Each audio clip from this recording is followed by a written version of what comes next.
Hello everyone, let's try this voiceover thing. I'm not used to it, but then let me give it a try.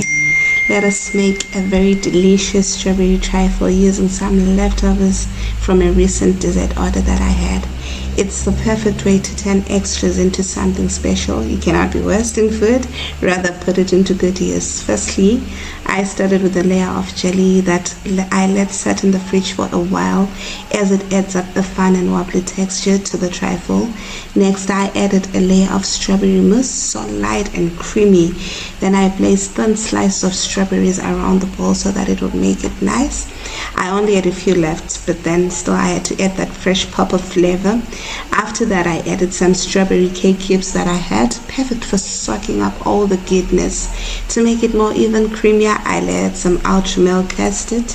Then I repeated with layers of more cake, finishing it off with another layer of strawberry mousse that I had.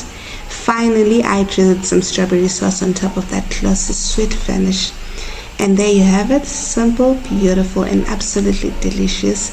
Give it a try and let me know how it goes. Thank you. Bye.